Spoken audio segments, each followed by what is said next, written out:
Geek Therapy Radio.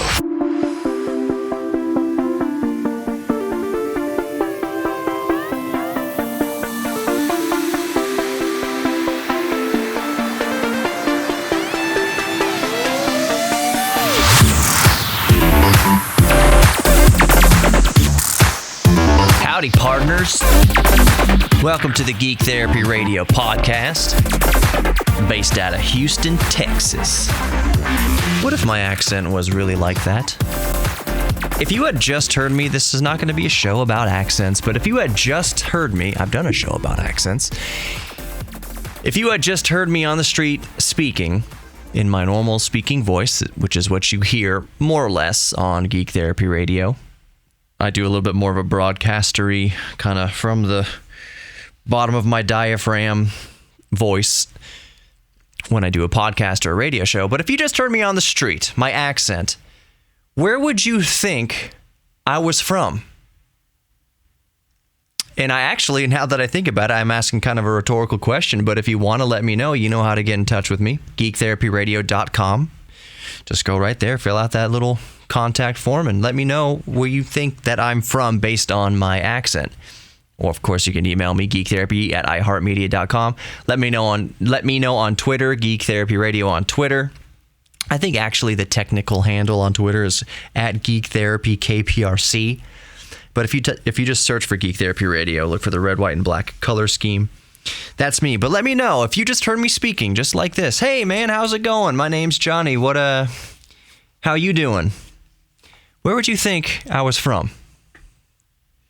And would it at all cross your mind that I was from Texas? We have this kind of stereotypical idea of a Southern accent, specifically a Texan accent. I think even people from Europe, and correct me if I'm wrong, my European friends and listeners, when you think of an accent from the United States, I think there are three, I would assume, and weigh in, European listeners, geektherapyradio.com, I think there are three accents that most Europeans would be able to pinpoint or think are stereotypically American accents.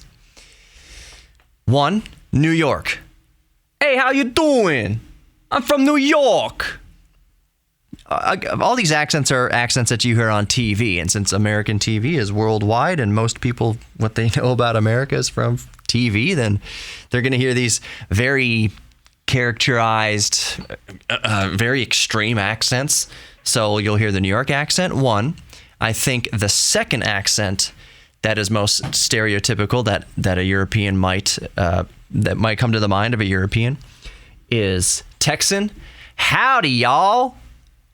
I'm from Texas. Rope 'em, ride 'em.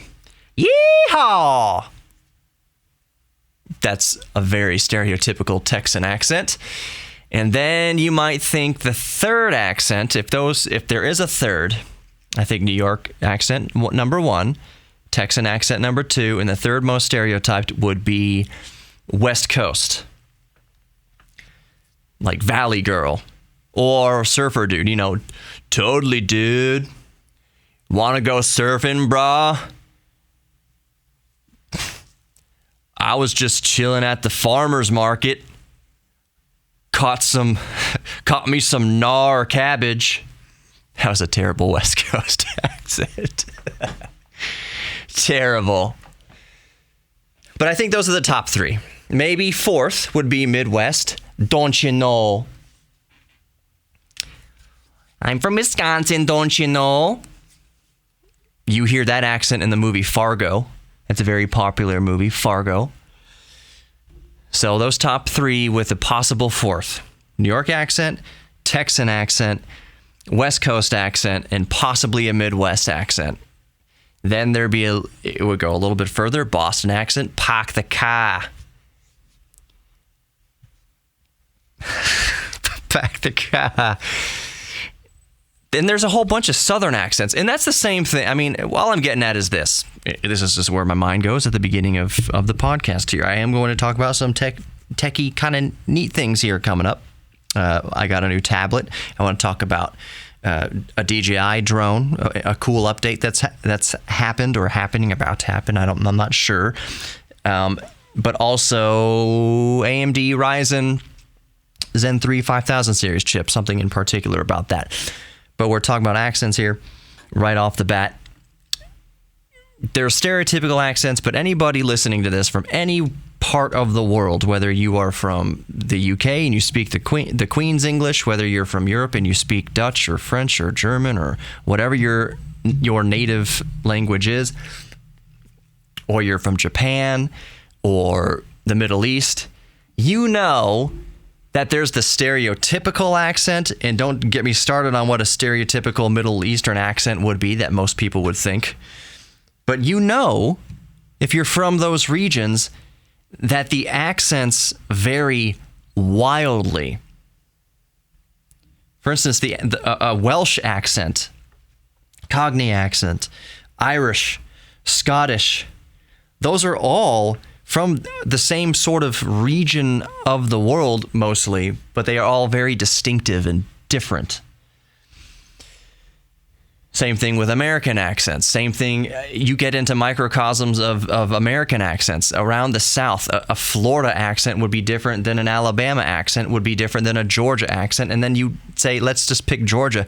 There'd be different accents depending on where you are in Georgia.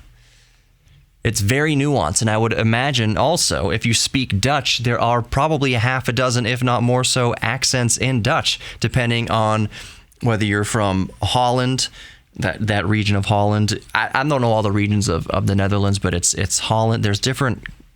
When you think of Holland, technically speaking, Holland isn't all of the Netherlands, if I'm correct on that. I know I have some listeners from the Netherlands who can shed some light on that. But if you look at the map of Holland, it's not all of the Netherlands. There's different regions to the Netherlands. I'm sure there's all sorts of Dutch accents. I'm sure there's all sorts of German accents, French accents. No matter what the region, no matter what the stereotypical accent is, you know if you're from that region that there are dozens of accents, and accents can change from village to village even, from town to town even, accents can change. It's all very fascinating to think about. Didn't know I was going to go off on a 7-minute tangent about this, but we're all geeks about something, and this is a geek thing that kind of popped into my brain right off the bat here. Okay, so I received my new tablet. Those of some of you have reached out and suggested tablets to me. So I finally got the new tablet. The deal was that, and what spurred all of this is my wife's iPad. I forget what kind of iPad she has, but her iPad is 2012, 2013. It's getting long in the tooth, and it's not getting updates anymore, the important updates that she needs for some of her applications, what am I, 90? Some of her apps aren't working properly because she can't update to iOS 14 or whatever it is. So I got my iPad a year or two ago. I think it's a 2018. Just a basic baseline iPad, and I loved it. It's great. It's the only Apple product that I use every single day is my iPad, 9.7-inch iPad.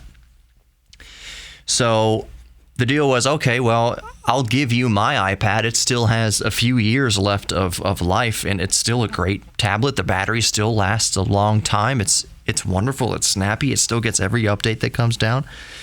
I said, I'll give you my iPad, and I will get an Android. I will get a new Android tablet for the first time since I got my NVIDIA Shield tablet way back in 2014, which is ancient when it comes to Android tablets especially.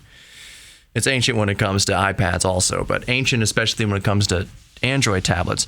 And the reason I wanted to go Android is because I'm hugely into emulation and side-loading apps, and you have a lot more freedom on Android than you do in Apple.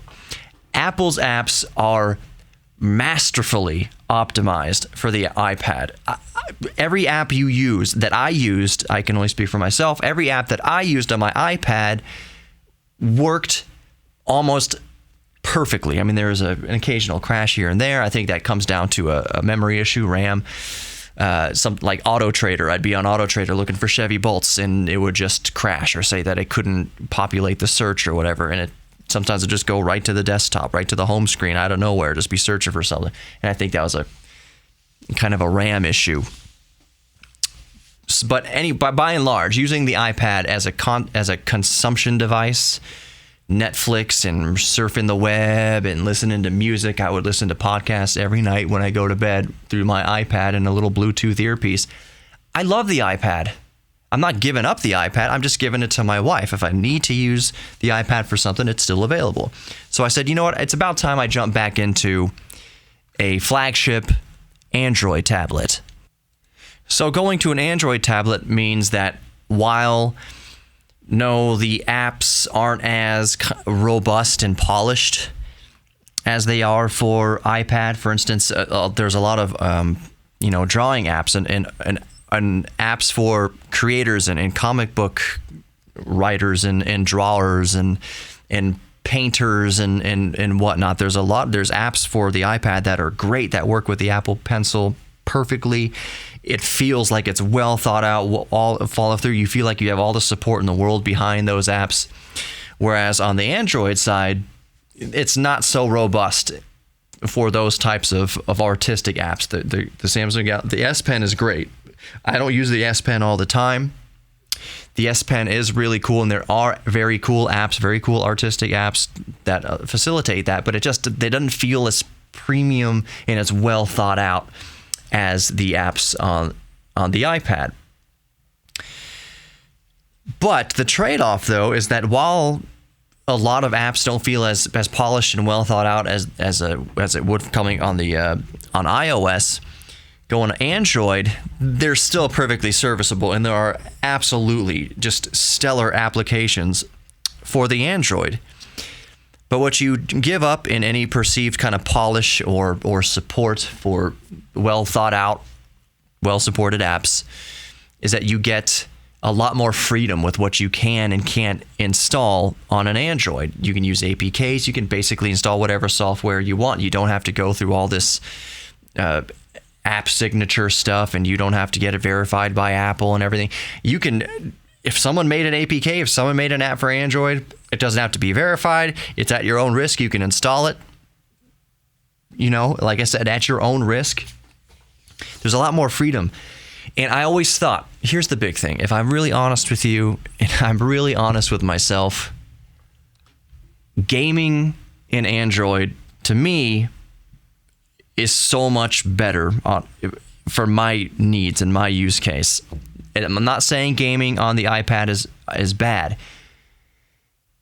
You can do cloud gaming on the iPad. You can link with your Steam account and be playing a game on your iPad with a Bluetooth controller that's running, the game itself is running on your desktop PC up in your bedroom or something like that. So you can be down on your 5 gigahertz Wi-Fi and be playing, I don't know, Rocket League on your iPad. You can do that. It's not a whole lot of rigmarole, but it's some. What I'm getting at is emulation. I always thought that the iPad would be just perfect, just 100% perfect if it was a lot easier to emulate, to run emulators without jailbreaking and doing all sorts of hard tethers and soft tethers and no tether jailbreaks. And every time if let's say you jailbreak iPad OS 14.01 or whatever, and then 14.1 comes out or 14.2 comes out, and now a lot of apps aren't compatible with it. They say you need to get iOS 14.2 or whatever. You need to upgrade from wherever you're at.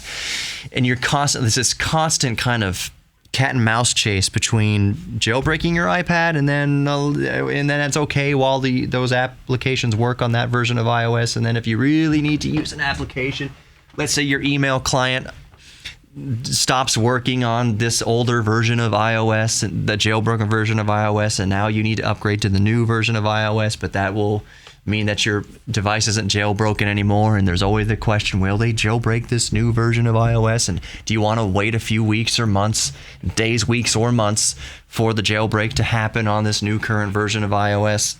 It's just a headache. It's such a headache to to get Cydia working and doing all sorts of jailbreaking to your iPad just to run Super Nintendo emulators or NES emulators or Game Gear emulators, Master System emulators, PSP emulators. It's a nightmare compared to the Android side, where you want to play PSP games? Here's a freaking SSPP right here in the Play Store. You want to play Super Nintendo games? Here's the freaking emulator right here in the Play Store. It's on Google's own, service. Here, just download a Game Boy emulator. You don't need a jailbreak or hack anything. Just download it right from Google Play. You can do it. It's so much easier to run emulators on an Android device. And that's what was really important to my use case scenario. Yes, the iPad is great, and I really enjoyed using it, and I have no qualms using an iPad, but I really missed having all of my emulators on a tablet. So, the tablet I actually bought on Prime Day. I bought a Samsung Galaxy Tab S6.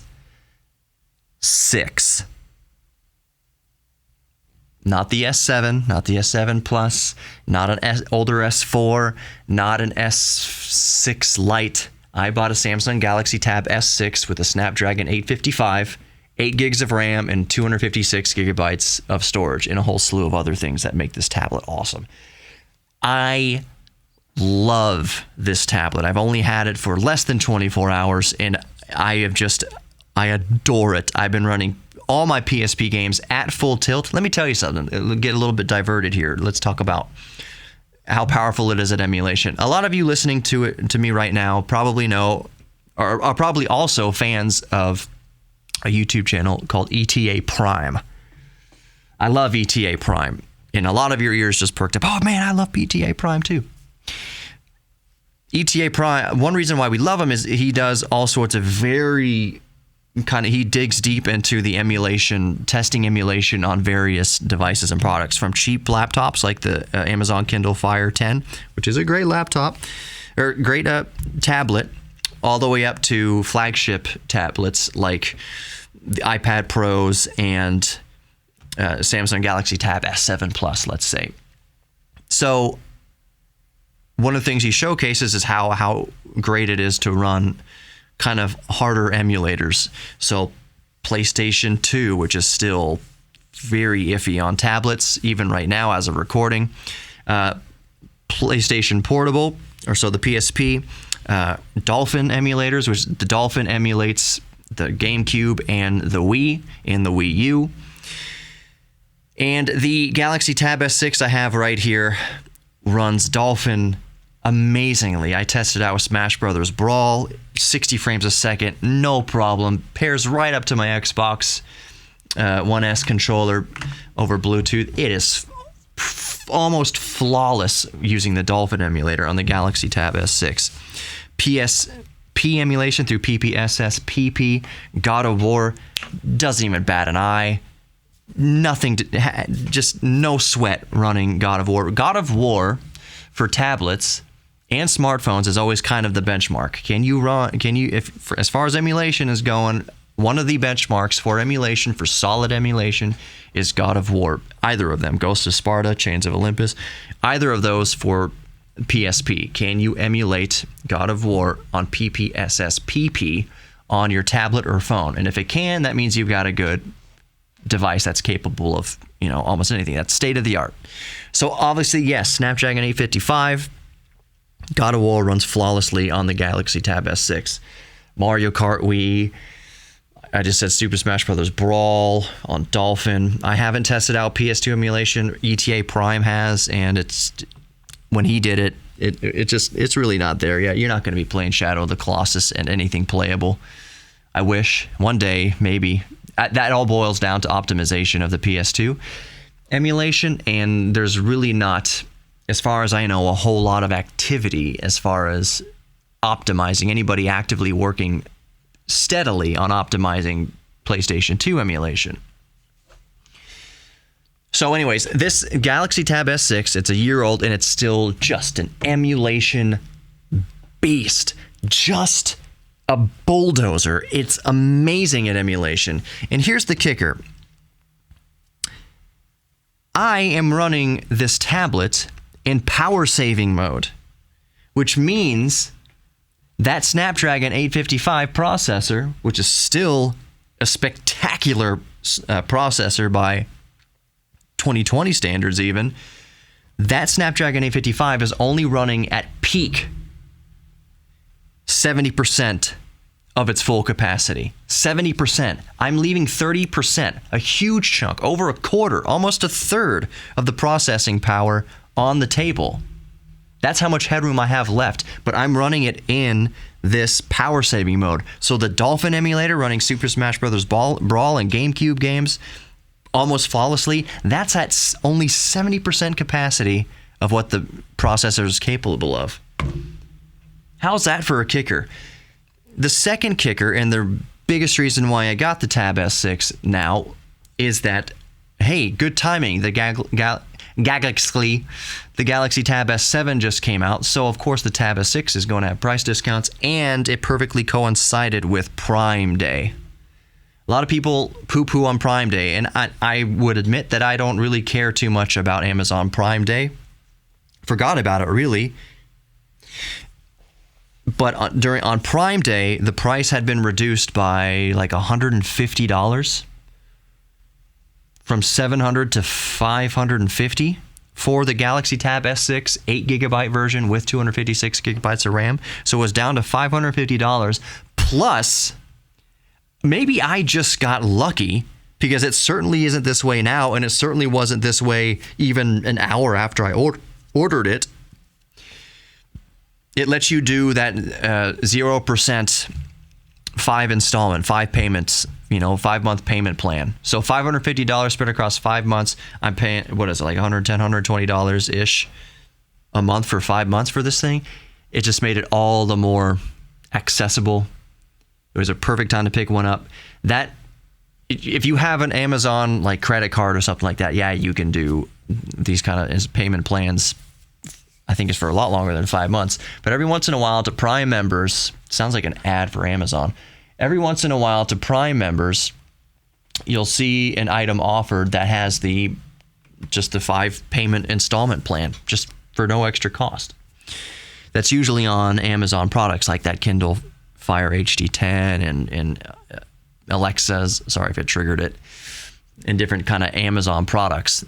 But it's very rare, it's more rare, I'll just say, that you'll see that kind of 5-month payment plan option applied to non-Amazon products. So for whatever reason, I caught this Galaxy Tab S6 in that window of the 5-month payment plan, and I snapped it up instantly. I went back to check on it just a few hours later. That 5-month payment plan option was not there anymore. Maybe they did that to kind of move a lot of inventory, and then once the inventory started to dwindle again, they went back to, you got to pay it all up at once. So I snagged this thing for a wonderful deal. I love it to bits. I've only been with it for a day, less than a day, but I adore it. Now, it sounds weird to review a product that's a year old when everyone else is going to move on to reviewing, the Galaxy Tab S7 and comparing it to the iPad Pro and everything.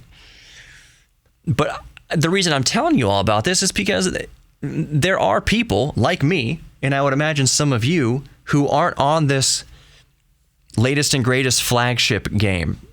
So I always equate, I talk about smartphones. Are you going to buy a $1,200 smartphone every single year? Or are you like me and a lot of people that are going to wait for the newest, latest, and greatest smartphone to come out and then buy the one that's a year older? Because that's still a great phone, and it's going to go down in price by hundreds of dollars. I am definitely in that camp when it comes to tablets. I'm not dumping $800 or more into a Galaxy Tab S6 or S7, sorry, when I know the S6 is on sale for $550 for hundreds of dollars less. That's the boat I'm in. So I think there is going to be kind of a repop in interest for the Galaxy Tab S6, which is why I bought it and which is why I'm telling you about it. So while I've had it for a day or so, less than a day, and I love it, there are some things about it I can already tell that are a little bit annoying. I don't know. There's no such thing as the perfect product. And as great as the Tab S6 is, there are still some things that I don't like about it. And I really don't know how to kind of like fix these issues, because this product already exists. They're not going to redesign the S6. And it really mostly comes down to the S Pen. The S Pen magnetically attaches to the kind of side and the back side of the tablet. I know on the iPad Pro it attaches to like the edge of the tablet, the top of the tablet, depending on how you orient it. The S Pen kind of attaches to the back in a little groove, which is fine. It's fine, but it's fiddly. And I find myself, I don't have a cover yet. You can get cover that kind of covers up that little back, that covers up the S Pen with a flap, and it helps things a lot. I've ordered a cover. It's on its way. But that S Pen's fiddly. Just kind of maneuvering the tablet around, you'll detach the S Pen a little bit, and then it'll reattach, and then you'll get that little notification on the screen that the S Pen's already attached and it's 100% thing. And maybe the S Pen will fall off and it'll be like, hey, what do you want to do with this S Pen? Did you know you could do all these things? Like, golly, Miss Molly. What a fiddly thing here on the back. And the S Pen's great. I have dabbled with it. It's a really cool idea. It's a really cool implementation. And even though it's fiddly, it's stuck here on the back, I will attach it. Oh, see? I didn't do it just perfectly. Attached it right there. Even though it's really cool, it's just a little fiddly. The second biggest thing is, and a lot of reviewers have said this, and it's not a deal breaker, but again, it's fiddly. The fingerprint scanner is optical. It's under the glass and it's optical. It shines a really bright neon green light at your fingerprint, at your thumbprint, in my case, my thumbprint, and I think most people would use their thumb on it. It's not... So in the smartphones, it's an ultrasonic sensor, I believe, that scans your fingerprint, and it's way more reliable. Way more reliable, and you can't fool it with an image. With an optical thumbprint scanner, fingerprint scanner, you can fool it with an image, and it's just fiddly. It's just fiddly. Most of the time, okay, so I just did it right there, and it activated my device. Now, and that's in portrait mode, so I'm holding it kind of long ways up. Now, if I turn it off and hold it in landscape mode, and I tap the screen so I can see the little thumbprint icon appear a little bit vaguely, and I hold it like this, it worked. Okay, it worked. It wasn't working earlier, but that just kind of proves my point. It's fiddly. It doesn't work all the time. And if you get an S6, you're going to experience that firsthand when you're just programming the fingerprint. When you teach it your thumbprint, and you have to keep tapping on that thumbprint sensor several times so that it gets a good read of all the different ways you're going to touch the thumbprint sensor. With an ultrasonic sensor, it usually goes a lot easier. But with this optical sensor under the screen, I had to teach it my thumbprint 10 times. Like on the 10th time it worked. Maybe it wasn't the 10th time, maybe it was the 7th or 8th time, but you get what I'm saying. It's something that should just work the first time. You should just be able to teach it once and it knows your thumbprint or your fingerprint. It wasn't the case for me, not with this optical under the glass sensor. I had to run it 7 or 8 times because it would fail. I get to like 82% of the way through of pressing my thumb down on the thing. Be like, we couldn't do it. Try again. Okay, you go through it for another 30 seconds, 45 seconds. Tap, tap, tap, tap. Wiggle your thumb. Tap, tap, tap, tap, tap, tap. Oh, can't get it. 91%. No. Start over. Fiddly. Say, wow, these reviewers really, they nailed it. They nailed it when it comes to that fiddly thumbprint scanner. So it's not the end of the world. You can do facial recognition, and apparently it works way better. I try to do as little biometrics as possible in my devices. So for instance, my phone, it only works through a PIN code or the fingerprint or both. On the tablet, it's no different. It's only going to work with my thumbprint or the PIN code. and that's it.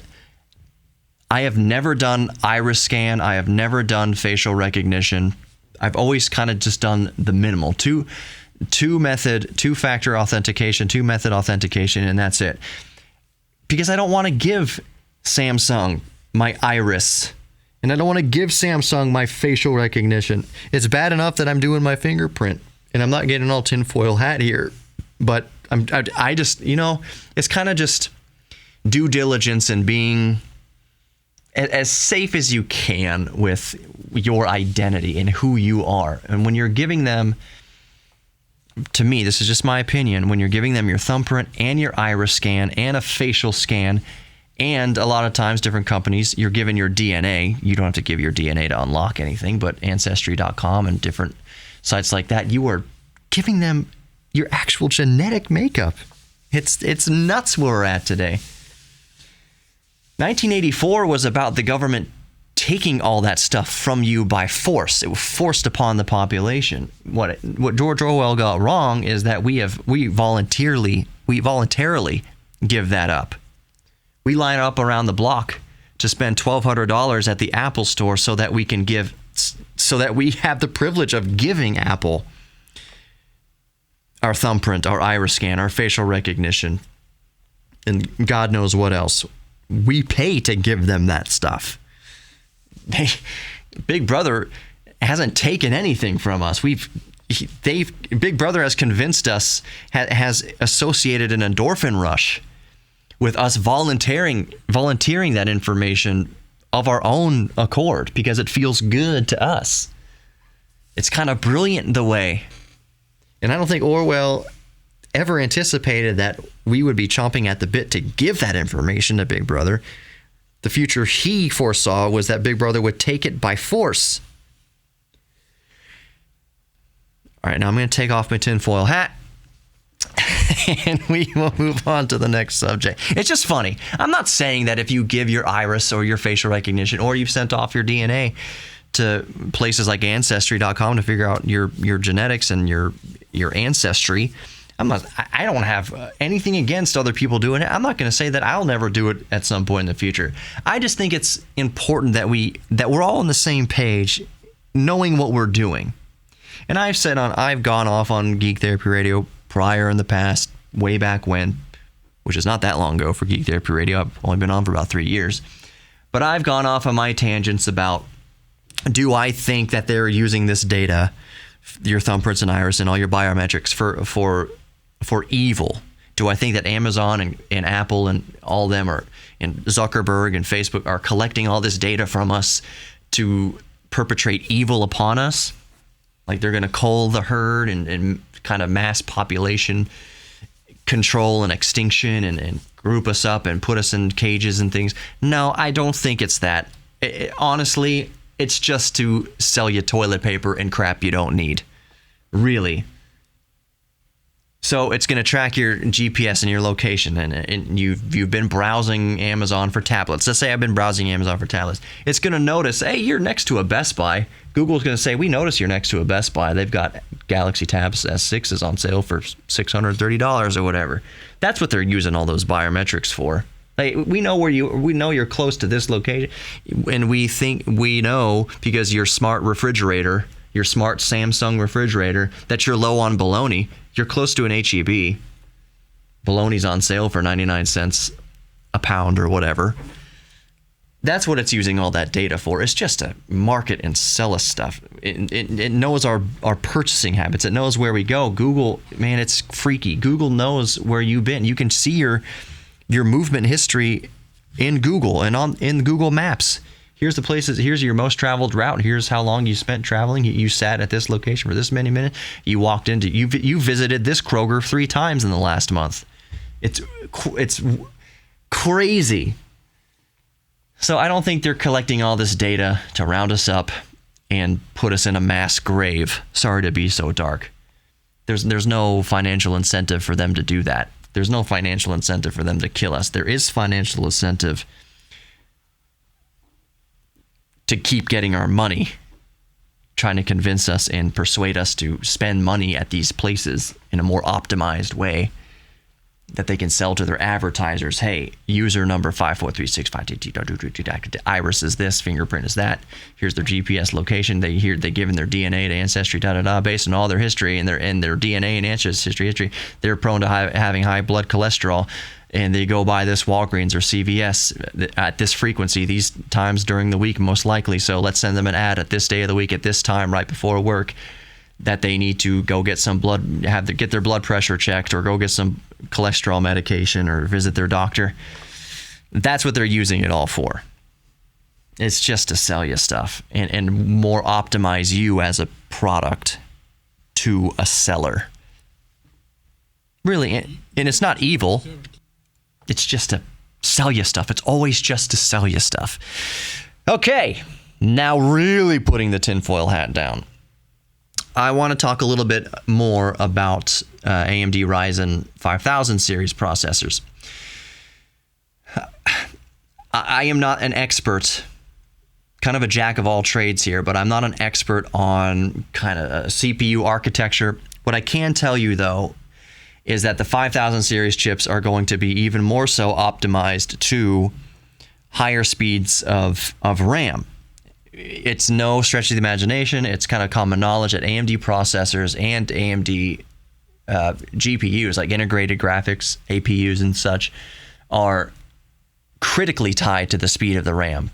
When you're sharing video RAM, especially with the system RAM, it depends on how fast the system RAM is. So anyways, I'm not talking about GPUs here. AMD Ryzen is so...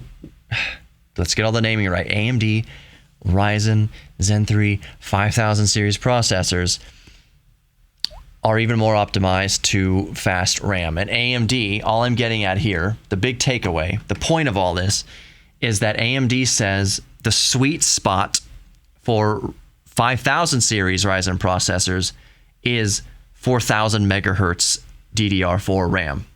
3000 series, the sweet spot according to AMD was 3800 megahertz. The sweet spot for 5000 series processors, so the 5900X, 5950X, and so on, 4000 megahertz RAM, which typically would mean that you'd buy 3600 megahertz RAM or whatever, a high-speed RAM, and see if you can overclock it, get the XMP profile going to get it to that 4000 hertz. Now, I will mention here, why is my Zoom all wackety doodah here? Oh, there we go. That's good. I'm using my tablet for these notes. So the relationship, according to AMD, between the Infinity Fabric, the memory controller clock, and the memory clock itself is 1 to 1 to 1. So that makes it, for the 5000 series, so that DDR4 4000 megahertz RAM is the sweet spot. That's the big takeaway. 4000 megahertz frequency RAM is the sweet spot for 5000 series Zen 3 desktop CPUs.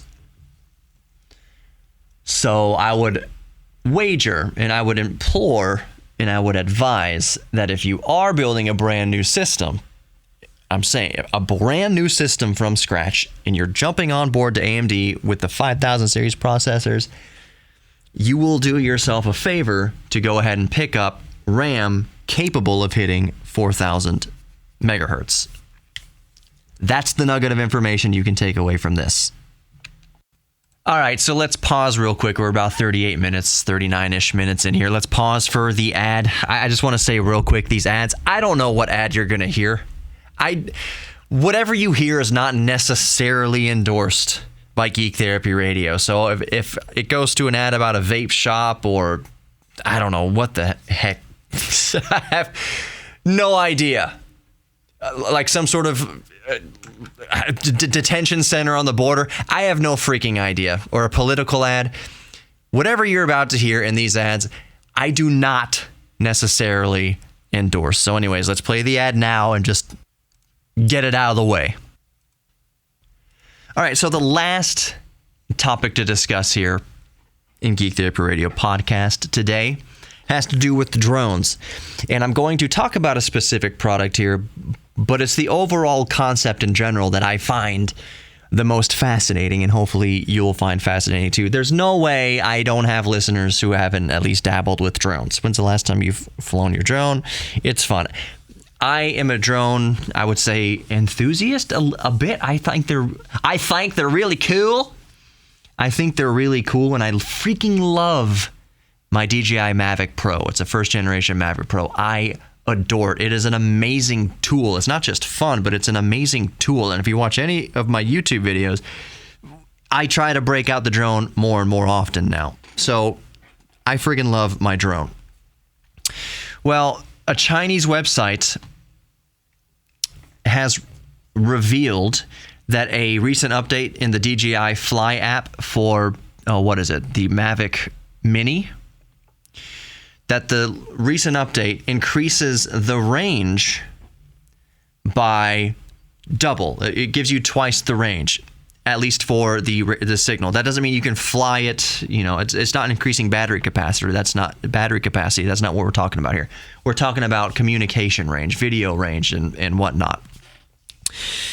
How the device talks to the controller, how the device kind of sends the video feed back and forth. It's effectively doubled the range. It went up to 2.5 kilometers without loss of the video feed, up from the original 1.5 kilometers. Owners of the Mavic Mini also say that they used to lose connection to the controller around 1.7 kilometers, and now that happens at about a little less than twice the range. They now lose communication between the drone and the controller at 2.8 kilometers. So it used to be 1.7 kilometers before the drone would just lose the feed from the controller. Now it's 2.8 kilometers. That's a lot of range that got boosted in an update, in a patch. So with electric cars, with EVs, Tesla and Audi and whoever can update the range, the actual mileage of the car before needing to recharge. They can update that through a software update. They do different. It's a software update that kind of more optimizes the power and the battery and the power delivery, so it ekes out a bit more range. We're not really talking about that here with the drones. We're talking about communication range, radio range. It'd be like if you had a remote control car and you can only operate it, 50 feet away from you, and then all of a sudden there's a software update that lets you operate it 200 feet away from you or 100 feet away from you, doubling the range. DJI has not officially announced why this is yet. I can't find anywhere where DJI has said, oh yeah, here's what we did to extend the communication range between the drone and the user. So here's what's fun to speculate, and here's where the concept, the fun of the concept comes in. As of recording right now, just off the cuff, just going with the flow here, I'm thinking that they increased the range in one, if not both of these ways. There's two ways they could have increased the range. They might have done both here. One is that through a software update, they've increased the power, the transmission power of both the drone and the controller. That maybe the radio amplifier in the drone and in the controller could go up a little higher, could draw a little bit more power, therefore give you a stronger signal coming from both devices. That would make all the sense in the world. Two, you can achieve the same result or a similar result just by changing the frequency at which the drone and the controller communicate with each other. So let's say you are at 2.4 gigahertz and it's technically like 2.41 gigahertz. Now let's say 2.41 gigahertz has become extremely populated with Wi-Fi routers and cell phones and whatever. It's become very populated. That cuts down on the range. There's a lot more interference at 2.41 gigahertz. So in the patch, they could have said, okay, now the drone and the controller operate at 2.4325 gigahertz, a much clearer band, or a much more narrow band even. That's one way you can increase the range. You basically go to an uncluttered frequency. I wonder if DJI has done both. But what I also wonder is if this is only isolated to China. I don't own a DJI Mavic Mini. I can't test this. And I don't know whether it's going to come to other drones or not. I don't know when I go to update my Mavic Pro that I'm going to get any extra range. So that first guess or second guess I made where I just said that they just go to a different frequency, a less cluttered frequency with less interference, less crowded, that can increase the range. That entirely depends on region also. So it could just be that whatever the standard for those frequencies is in China, that doesn't mean that the same frequencies are used over here. So if you move the frequency between the drone and the controller to 2.4, 3.15 gigahertz, and that's fine in China, that's an unpopulated frequency in China. Over here, that might move it directly to the routers that most commercial businesses use. Maybe that Belkin or whatever Linksys uses over here. But updates can certainly be regional. They can certainly code into the update, say, okay, North America, we're extending the range. It's not going to be the exact same frequencies that we used in China, but it'll be different. They can easily do that. So it's how did they do this? Rhetorical question to you, the listener. You don't have to email me about this unless you really want to. You have a lot of information to shed on this. Maybe you work for DJI or something. How do you think they're increasing the range of the drone in correlation to the remote control? Do you think they're boosting the power? That's the easiest way. Or do you think they're moving the frequency to a different band? Or do you think, number 3, they're doing both? They're increasing the power and they're moving it to a less cluttered band? Or do you think they're doing something else completely? But I just can't I can't think about what they would be doing differently. Because increasing range like this isn't... Remember what we're saying here, what users are reporting, that they would go 1.7 kilometers and then it would just lose connection with the controller. That doesn't mean... That's not arbitrary. That's physics. That's physics cutting off the communication between the controller and the drone. Now they're reporting that they can fly a lot further out, 2.8 kilometers other than 1.7 kilometers. You can't fly far enough away. It's physics. It either means that the transmission loses its strength, loses its punch at 1.7 kilometers, and now that punch extends out to 2.8 kilometers. That's just physics. It's more powerful. It's more water flowing out of the tap or out of the hose. It's just louder, a louder volume now. It's more of it. Or did they move the frequency? Or both? We can think about this all day long. I don't think it was a mistake. Do you think? Could it be a mistake? Oops, we didn't mean to patch that in there. There's a mistake in the patch that upped the amplitude. One way you could test that is if they actually upped the amplitude, if they actually upped the power of the transmission between the drone and the controller, is that one or the other, if not both devices, would run out of battery faster. So let's say the runtime for the Mavic Mini, I don't know, but I'm just pulling it off the top of my head, is 16 minutes. Now the runtime is at 14 and a half minutes on average. Well, you're losing a minute and a half. That would be an indicator that the radio transmitter is sucking up more power, aka putting out more power. But we don't know. It's just fun to think how they can. It's just cool to know that they can improve products, improve devices, not just drones, but you can improve things with an over-the-air software update. Tesla's been doing it. Audi, I think they've done it once or twice for their current e-tron. And going into the EV future, that they're going to be over-the-air updates that increase or decrease or whatever, modify the range of electric vehicles in the future. That's where we are now. We get these over-the-air updates that improve our experience with the products.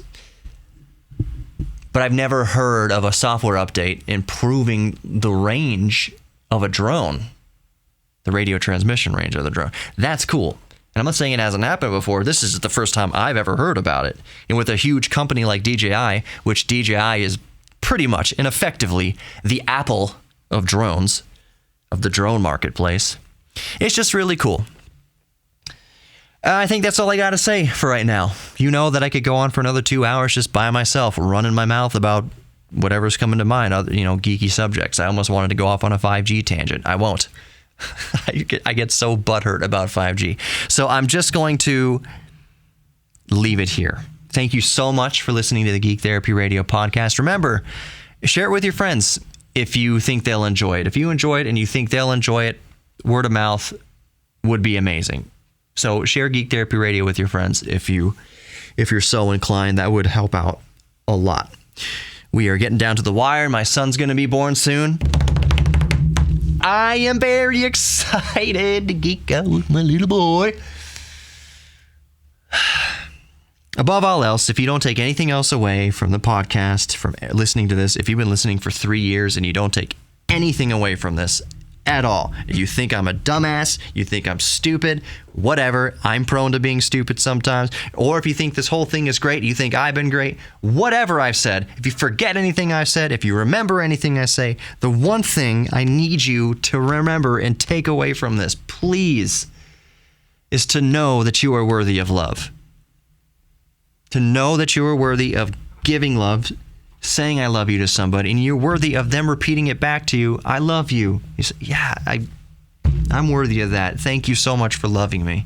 It feels, a lot of times we when people say I love you, we think, I hate myself. There's no way you could love me. I don't love me. You are also worthy of your own self-respect and your own self-confidence.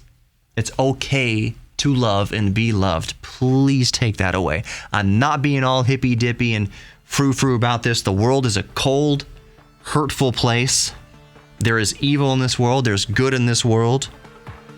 The world is not black and white. It's often gray and mundane and tough and joyful. There's all of that. Just know that through all of it, in the pain and in the joy, you are equally deserving of love in both parts of your journey through this life. The ups and downs, the constant going through it all is that you are worthy of love. Please remember that. If you don't remember anything else, you are worthy of love in all of its forms. Thank you so much for listening to Geek Therapy Radio Podcast. I'll talk to you so soon. Peace.